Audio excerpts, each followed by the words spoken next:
1, 2, 3. 1, 2.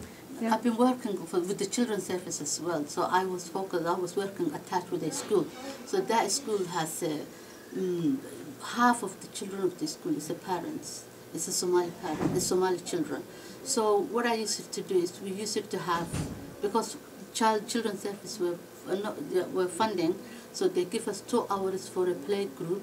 And then the woman comes, they use it to socialize. And then I help them any advice they need or papers. And then I link with the school. If they've got problems with the school, I work with the schools, I work with the children, I work with the parents. Sometimes social service were interfering some of the Somali parents. So I have to train even the social service that this is how we live. And so you acted more or less as the middle person between those Somali people who came all the way from Somalia, who don't understand the system, and those and the all government. the other professionals who are dealing with the Somali community. So that's one bit of work that I was doing. So what I done was, the parents were participating any events going from the school. The parents were participating trainings like childcare training, like child protection training. Why social services are interfering your family? What is your rights? How can you be prevent any neglect or anything? So they need to know. That's a kind of empowerment. Understand how to be a good parent, so they can maintain their education children, their emotional welfare, their behavior, the socializing. So, and also that becomes a debate among the Somali parents who come in there, that they talk about what's your problem, I have got this problem. Sometimes we organize for those people who behavior management, anger management. How do you deal with teenagers? How do you work with the other children? Why would it be important for you to be there, Laila? For those people who don't know about the Somali community, why it is important for you to be there? Because I have noticed that all this are coming, I've noticed the points that we are lacking. That's why.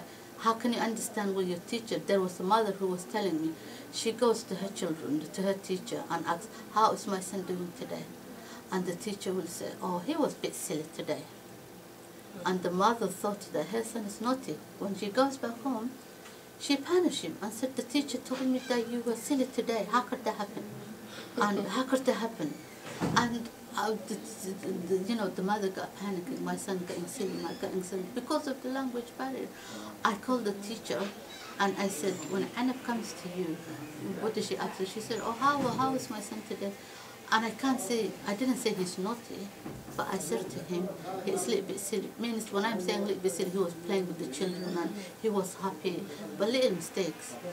And Anab thought that her son was naughty. No, it's good. So that kind of things are coming up. So that's how we empower and talk to them and enforce to link with the teacher and enforce, get activity with the school, get the information, what is your rights, how is your homework the children doing, how do you want to improve, and talk to the teacher to improve your child's education. So this is kind of things that I used to mainly do. But when they come to drop session, because that's a different one, when they come to Haringey Somali community, the main thing we do is like they come with a problem. So we have to sort out their problem to relieve the pressure. So we have to book an appointment. We have to deal with this. We have to talk to them. So this is how it works most of the time. If you could categorize